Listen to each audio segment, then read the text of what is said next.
We are getting spoiled. We really are getting spoiled on the WTA side. It is Iga Swiatek, the number one player in the world, versus Arina Sabalenka, the number two player in the world, in a rematch of the Madrid Open final, which can only be described as an absolute epic. It will go down as an all-time classic match, in my opinion. And Swiatek took it in the third set tiebreaker, saving multiple match points. Both players go into this final at the Italian Open in Rome in fine form after playing some very high level tennis throughout this fortnight. I cannot wait to get stuck into this one. Before we do, though, remember to that like button, do subscribe if you're new, and do leave a rating or review if you're listening on a podcast platform. This is becoming one of the best rivalries, I think, not just in the women's game, but in tennis generally. It is such a fantastic matchup.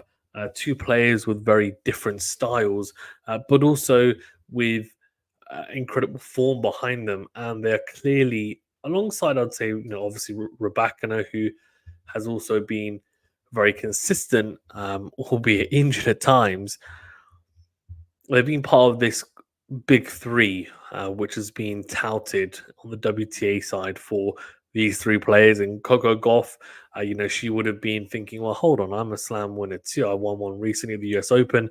And if she'd beaten Swiatek this week, it would have been, okay, you need to put my name in there.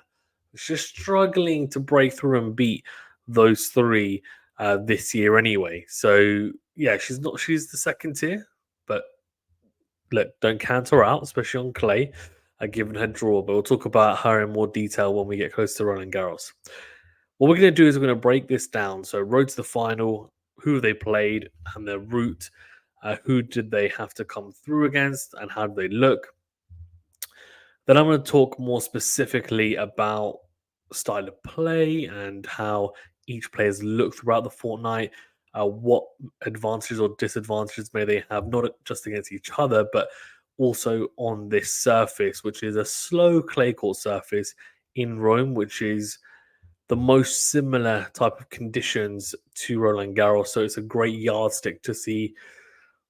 Well, if we were to get this final, well, we were very close to getting it last year, of course. Karolina Mukova stopped Sabalenka in the semi-finals, saving, well, I don't know if she saved match points, but she was definitely down a break in a deciding set, and Sabalenka was in control of that semi-final.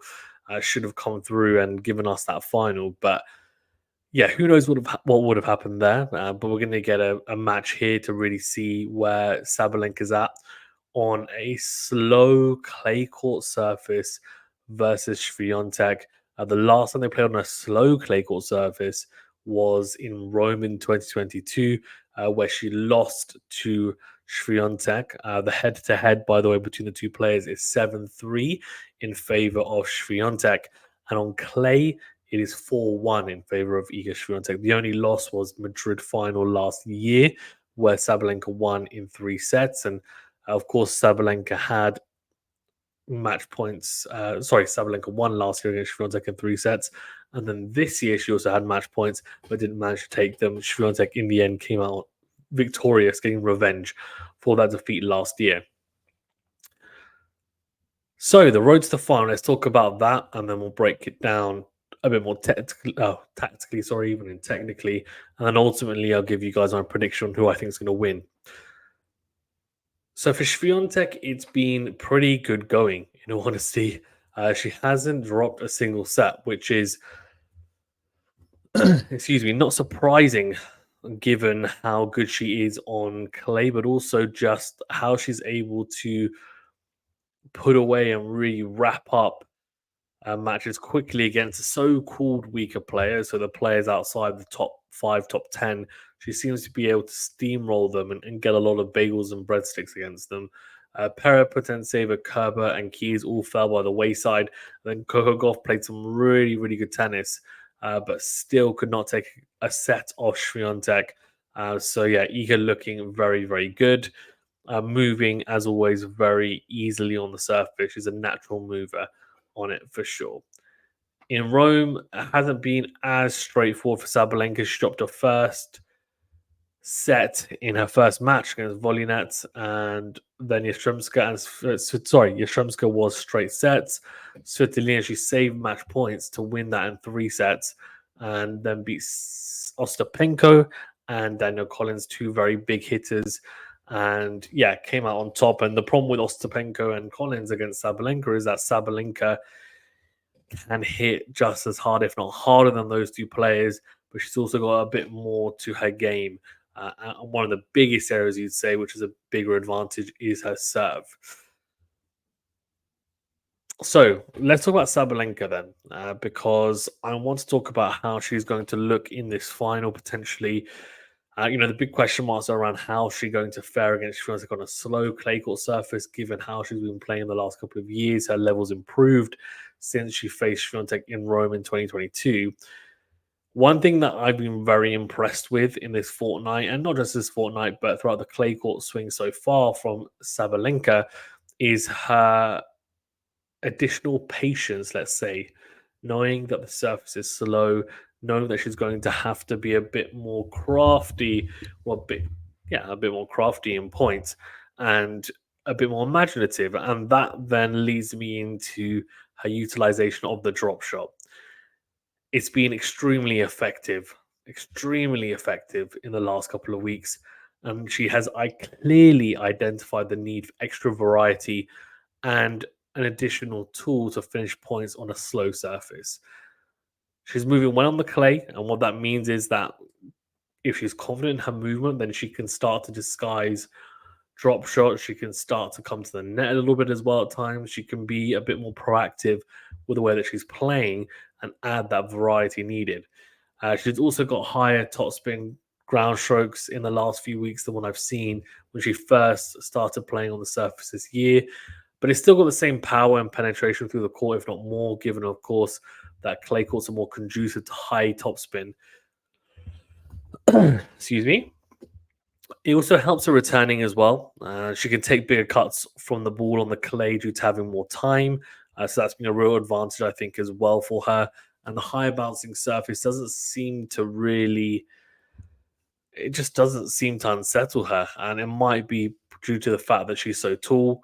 And yeah, that doesn't really seem to have a negative effect on her whatsoever. But for Sabalenka, clay is, in my opinion, not the most suited surface for her game, but because of the type of game she has, because having more time to unleash the type of missiles that she does on opponents is a real positive. Then clay, in that sense, is a real help, you'd say, right? For Sabalenka to be able to set up her ground strokes, move her feet early, and then get into position and be able to hit shots that she probably wouldn't be able to hit on a hardcore clay or grass court because she'd be a little bit more rushed.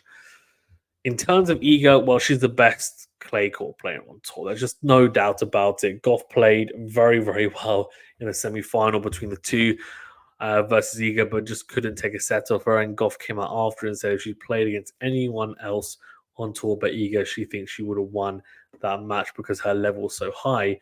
Iga has just been very good. She's been trying to take time away from opponents, hugging the baseline as much as possible, trying to suffocate them. And she looks really, really good.